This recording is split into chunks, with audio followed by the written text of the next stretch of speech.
Hello, this is a show about the economics of rock and roll. I'm your host, Ryan Bazinet, and this is the No Love Songs Music Business Podcast.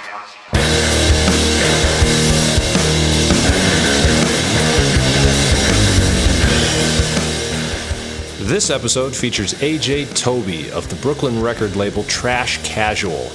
We talked about why he started his label and what independent artists need to know about record labels and music publishing. Check it out.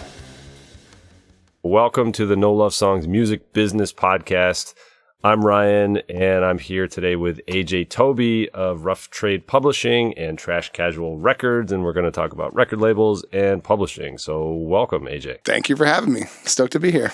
Absolutely. So tell me a little bit about Trash Casual and the background of that as a label. Yeah, absolutely. It's a label that I started, I think, about 4 years ago. It was sort of my pandemic freak out solution. I don't know, as the world closed and things started getting crazy and smaller, and there was, not much going on, and there's no good reason to leave the house for safety reasons and whatnot. And, just kind of starting to settle into just living a much smaller, contained life and having a little bit of extra free time on my hands because I tend to go out to see bands play most nights of the week. And normally I'm also running around and meeting up with people during the day. And my time at home is, I try to split it between being in front of the computer and also being out and about. But back when the pandemic hit in 2020, there was really no option to do anything except sit around the house and be near the computer. So my solution for that was to start a record label, just as an opportunity to kind of, it started as a way to work closely with some artists that I was already working with on the publishing side through Rough Trade Publishing, who had made incredible music and couldn't really figure out an outlet how to release it during the pandemic when all of the conversations that they were having with other record labels kind of dried up as everybody needed to sort of hit pause and reevaluate what their business model was, how they were going to adapt to everything going on, how they're going to sign bands and sell records without any shows and without touring. And so as a lot of people kind of like wound down or sort of readjusted or just tried to kind of like reconfigure what they were doing, I kind of ramped it up and tried to create something new that would be an outlet for these artists that, were making music that I adored, and they were humans that I enjoyed working with. And that's kind of how it all started. And it's sort of steadily grown since. It really took a minute to kind of wrap my head around how I wanted to do it and what we're going to do and, how these releases were going to go with these initial artists. And then once it got up and running, then all of a sudden it just got kind of easier to start adding more artists into the fold and more releases. And, it's just kind of been a pretty steady clip ever since the beginning at this point. So what does it mean to be a Trash Casual artist? What do you do for an artist when they sign up with Trash Casual? Primarily, it's a mechanism to release music. I've got a distribution partner with a company called The Orchard, and so that all of my digital distribution goes through them, and so that's getting the song up on Spotify and Apple and Amazon and iTunes and everything else, and then it's also the pitching for playlists and trying to get on editorial playlists with all those platforms as well. All of that goes through The Orchard. And then, and in some cases where it makes sense, we also, we press records, we make vinyl. And that can either be just as a quantity for an artist to sell at the merch table if they're going to be doing, enough touring to kind of assume that you'll be able to sell through however many you press. And sometimes it's also facilitating getting it on the shelves in record stores, mostly just independent record stores. But, also like getting it up on Amazon and Bandcamp and, just kind of having it like available to buy online and in addition to like, in person someplace. And then on top of that, it's kind of helping, again, it depends on the release. It depends on the artist, but like helping them build a team, a promotional team around it, whether that's, bringing on a radio promo team and having, someone be able to send the record around to college radio and to some commercial stations and just try to get some spins, aiming for Sirius and all of the sort of online internet radio things as well. And just kind of like, maybe it's a record that fits for that. And so we can kind of go that route and find a partner to help us with that. And also PR, press, looking for blog write-ups, looking for, magazine reviews and things like that. Sometimes if something looks like that it's got a shot at getting written about and being a conversation piece online, then maybe it makes sense to bring in someone that can help facilitate that and can pitch to all those different outlets. And beyond that, it's a community. It's, a lot of the bands are based here in New York. And I try to facilitate events and scenarios where the bands can kind of collaborate and play shows together or work together on something, or it's like it's not mandatory, but in many cases the bands do end up getting along, and there's some sort of a similar byline between them that really lends itself well for them to kind of cooperate on working on something together. So that's a fun part of it for me, for sure, is to be able to bring these bands together and see something new come out of it. And, or just having a show and having a few bands on the label play and other bands that aren't playing on the label come out and hang out. And it's just nothing better than a Friday night up on the roof at Our Wicked Lady with 25 of my favorite artists and all just hanging out and having a good time and watching great bands play. That sounds like a lot of work. And I was thinking about this YouTube video that I watched recently, and the topic was there are 4 types of record label owners. I don't remember all 4, but one of them was an entrepreneur, one of them was a philanthropist, and one of them was a passion project. And it strikes me that maybe you're sort of a mix of the last two, like sort of a passion project, maybe not philanthropist, but maybe more of a, yeah, right. Is it true that it's kind of your passion? Yeah, project? It's absolutely a passion project. This is not something that is, it's of course we all hope that all money spent comes back and there's more of it and we can all share it. And that's definitely the sort of long-term goal all the time, but that's not the make or break. That's not like the mentality going in where it's a failure if that doesn't happen. Like, it's really just about trying to help an artist grow. I mean, my favorite thing in the world is when I can kind of help an artist get to the next level. It's just like, that's always kind of the goal, is just to be able to feel like there's, playing a role in helping things move along for an artist that I care about. And then that's the passion. That's where it's fun. That's why it matters. That's why I do it. Now, it sounds like when you started Trash Casual, a lot of the bands were bands that you already knew and you were a fan of. And then maybe now you're starting to bring in more into the fold. I'm just curious, what are you generally looking for in a Trash Casual artist? Right. So, because it's not like a real genre-based label. It's kind of across the board, actually. Working with rock to post-punk to hardcore to soul, bedroom pop to industrial. Like, it's very wide in genre. So it's not necessarily like I'm always just looking for something in one sound. It's kind of just has to be something that I love musically and people that I get along with and enjoy working with. And that's whether it's the band themselves or manager or, normally pretty much I would say probably if I went through the roster and looked at every case, I would guess that probably 100% of them came through some sort of direct personal connection, but maybe that connection was actually made, over time through a different band. But, it's never, I can't say I've ever just blindly heard something and then been like, sure, let's do this. Like, it always kind of comes out of some sort of a relationship that develops, just because, I'm not just like the label that's going to write checks and just like, fight with an artist, or like it's everything has to be like in a collaborative spirit. We're all here for the same reason. We're all trying our best. And there needs to be sort of an understanding up front about that so that we can all kind of work together. It can't be anything that could ever turn into a label versus artist scenario. It's always got to be label plus artist equals more. So you mentioned that you're signing artists that and that makes sense. And I think most people get jobs in the same way. They get, somebody hires somebody because they know, or they get a personal reference or something like that.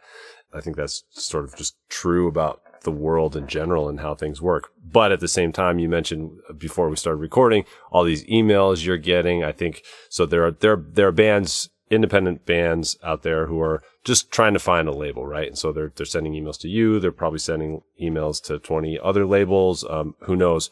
But what in general would you say to bands, independent musicians out there as a word of advice? Like, what should they be thinking about when they're thinking about finding a label? No, it's an interesting question because it's like, because my thing's always like, I don't know, do you need a label? It's at this point in time, like bands don't necessarily need a label. It's more just like, if there is a label that you feel like working with them is going to bring more opportunity between the work that you're all doing together, then that's a good fit. But I don't think that like label for the sake of label is really the mentality anymore. You know, it used to be the case back in the day that was the only way to get your music out was to work with a label, because bands didn't really have access to distribution, digital, physical, or otherwise. And so now that's completely changed. Obviously, you can make a record and go on TuneCore and upload it, and and then it sits on Spotify the next day normally. And that's, and so it's just kind of like, well, what more are you trying to do than that? And then that's when you start thinking about like, well, maybe there are things that I would like to explore that I could only do if I was working with a label. Then you got to kind of look at, well, then what label would do that, and what label would want to do that, and what are they asking in return, and what am I giving them, and what what are they able to do on their own? And so it's not. I think there's a lot of bands that still have that mentality that they're just like, if we just get signed, then we're going to be fine. But it's like that's never the case anymore. It's always just like, well, that's true if it's the right fit and everyone's on the same page and willing to do all the heavy lifting. And so if you can find that scenario, then great. And so then I would say that like sending off 40 blind emails to labels with a copy paste probably isn't the move. I think you need to kind of identify targets specifically because you have goals that are aligned with their abilities. And then you got to find your way into their inner circle, make friends with other bands on the label, play shows with them, introduce yourself, maybe an email here and there, or maybe it's a DM. Maybe you're just responding to stories and just being like, I love this band, I love this song, whatever. Just start to like create some name recognition for the label to start thinking about your band, or at least knowing the name of it. And then as you can kind of build things up, then maybe you do find yourself in a position one day where you're all having a conversation together and realizing that your tastes and goals are aligned, and that there might be some collaboration that could be good for both parties. You also work for Rough Trade Publishing. Yes. Can you talk about what you do for Rough Trade and what Rough Trade Publishing is? Yeah, absolutely. So I do, I'm the head of A&R at Rough Trade Publishing, which basically just means that I am the one that's kind of facilitating the bringing in new writers, artists onto the roster. And also I'm the one that I'm interfacing with the people that are already signed. So if somebody needs something from us, they come to me. And then either I help them myself or I send them to somebody else at the company that can, depending on what they're looking to, what they need happening. But Rough Trade Publishing is a worldwide publishing administrator, meaning that we look after the copyrights of artists and writers, and we make sure that all songs are registered so that you're collecting royalties worldwide through all sorts of different mechanisms. Whether basically if a song gets played somewhere in public, when there's people there listening to it, then it generates a royalty, which is, probably a small portion of a penny in most cases, but those little penny pieces do add up over time. And if you've got songs that are being played all over the world in different places, then those pennies add up pretty quickly. And so it's our job to collect all those royalties and just make sure that anytime something is played and generates something, that we're getting it for you. And then the other side of it is the creative side, which is mostly based around looking for opportunities to get sync licenses for songs for the artists that we work with, meaning getting a song on a TV show or in an ad, or any time that someone is willing to pay money to have a song in something that they've got for moving picture, we're here to make a great suggestion to them and try to get the artists that we work with as many opportunities as possible to have their songs get hopefully to a much wider audience, and certainly put some money in their pocket in the process. It seems to me in some ways the music business is simple. You're just creating music and putting it out. And in other ways, there's so much complexity to it. And publishing is one thing that I think a lot of artists don't know that much about, right? Like I think as an independent artist, and I can go to my distributor, digital, I'm a DistroKid, as many people are, whatever, put my music out, and then I know that I own it, and I have the rights to that as the composer of it, and I've registered with the copyright office, so I have that piece, but then this publishing thing is sort of another piece. Why, as an independent musician, like why should I be interested in a publisher? Is it more for just because you have the tools to actually make sure and you're collecting all those royalties? Because conceivably, if I do have a hit song on my own, there's going to be money that just sort of slips through the cracks. Yeah, exactly. And so, yeah, but this kind of brings it back to the same thing I was saying earlier. Do you need a record label? And then the first question is always, do you need a publishing administrator at this point in your career? It's like if you have an administrator, they're going to take a percentage off the top. That's just the way that it works. That's the exchange. You're not paying for the service, but you're giving them a piece of what they're collecting for you as a commission. And so you got to get to a point where that commission is outweighing, isn't being outweighed by by what's being collected. It's going to be that there's things out there that you are leaving on the table that you aren't able to get on your own, that a publisher can go get for you, and they're going to bring it all in, and at the end of the day, you're making more money on the total, even minus their commission. So it's a matter of just kind of like waiting for the time to be right and making sure that you are in a position where there is money that you're not collecting that you need, that is big enough to bring on a publishing administrator. And of course, the other part of it is you can't really do the sync pitching on your own as an artist. That said, there are other ways, aside from having a publishing admin. You can work with a sync company specifically that will just pitch your songs. They're not helping you collect. You're collecting on your own. You're registering the songs at BMI or ASCAP on your own. Or there are also, like a lot of the self-serving distributors will also like offer publishing administration services, but normally those don't come with the sync pitching as well. So, it's just so that's another route as well. But you probably want to, by the time you get to the point where you want to work with an administrator, you probably want to work with one that's like pretty hands-on, and also one that does come with that creative sort of aspect of it as well for pitching the songs for sync. But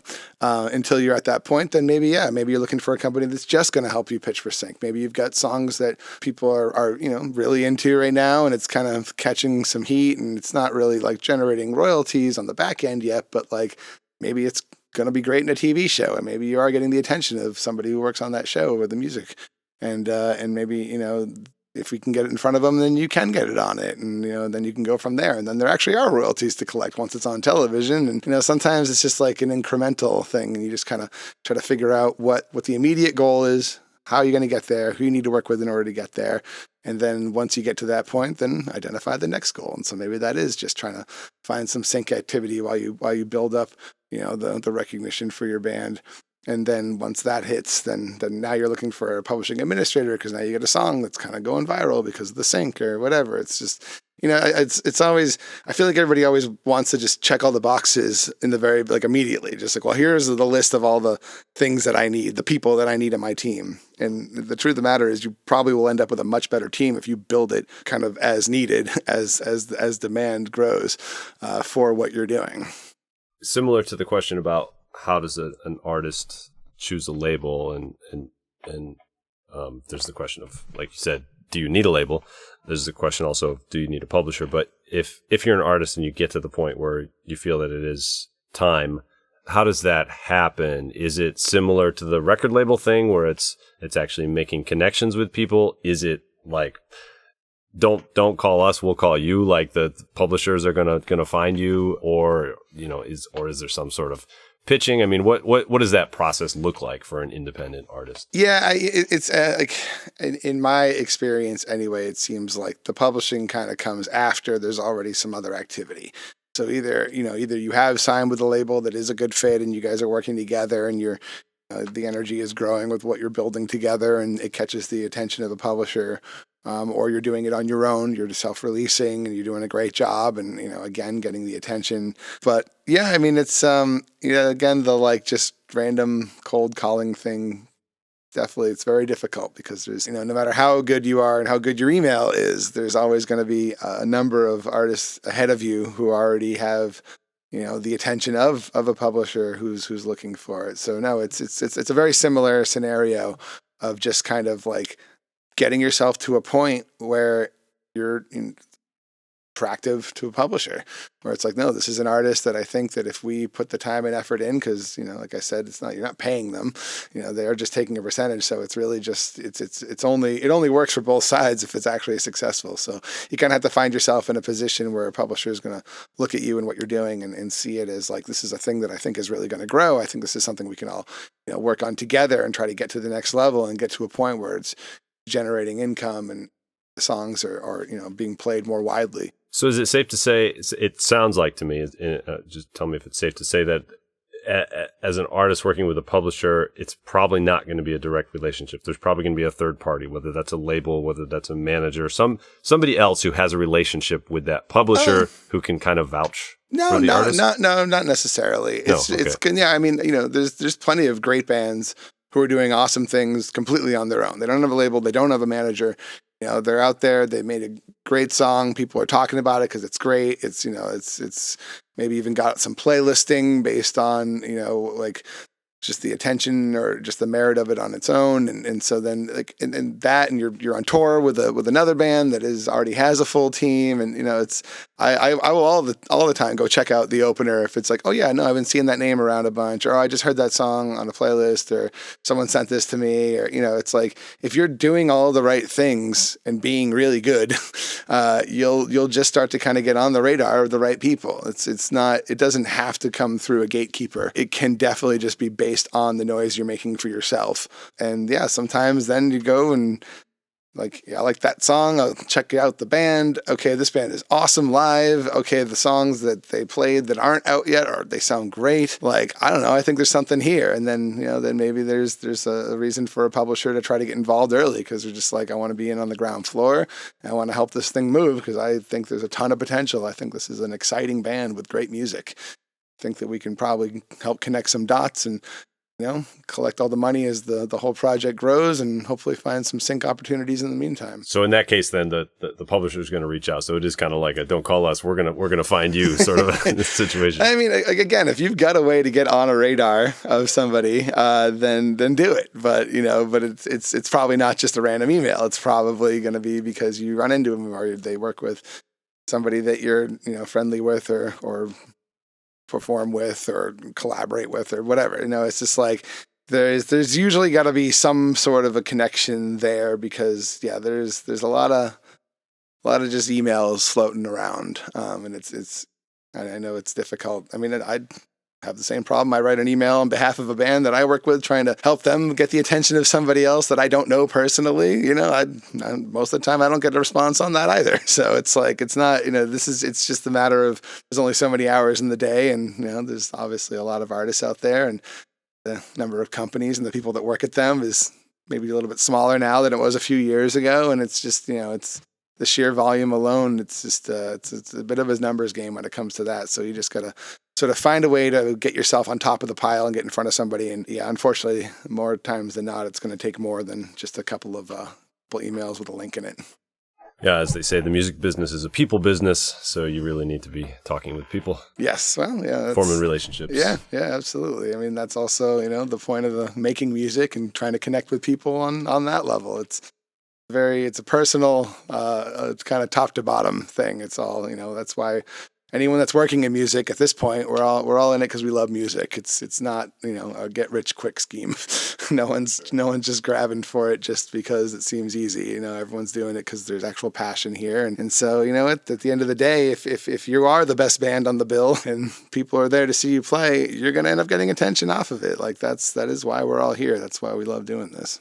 As we get ready to wrap up here, I was wondering if maybe you could talk about, we've talked about the label, we've talked about publishing, just like a project that you're really excited about right now? Like what's one thing you're working on right now that gets you fired up? I certainly could not do that. You can't pick one. I can't. Trying to pick a favorite child doesn't seem like the best idea. Maybe without naming names, I don't know. Is there like an area or like a trend that you're excited about in the music business that you work in? I mean, there's so much that I'm excited about. There's records that I'm very interested in putting out, and conversations I'm having with people about that. There's things that are already in the canon or already in the process of coming out. There's bands that I've worked with for years that haven't made new music in a long time who are finishing up some new tracks right now. I'm really excited about that. There's so much, truly. There's so many bands that are going on tour this summer, bands that haven't been out on the road in a long time. It feels like everyone seems really inspired right now. There's a lot of there's just a lot of good energy around music. I've had phone calls today with people that are just so charged up, and their talent is just like at a pinnacle right now, and it's really exciting to hear how excited people are about things that they're making that I think is fantastic, and just kind of getting to be a part of any and all of this it's never one thing that I'm like, I can't wait for that one thing to happen, and then and until then I'll be bored like that. Like every part of every day has something new and exciting and different coming at me in one way or another. And it's just, I'm very lucky to get to work with so many talented and wonderful people. Awesome. Well, that's a great note to end on, I think. Where should people go to check out Trash Casual or trashcasual.com Cool. and then roughtradepublishing.com. Awesome. And then, and hey, feel free to reach out, but like I said, maybe come out and see a show, maybe come see one of the bands on the label, and chances are I'll be there somewhere. Come over and say hi. That's good advice. All right. AJ Tobey, thanks so much. Thank you so much.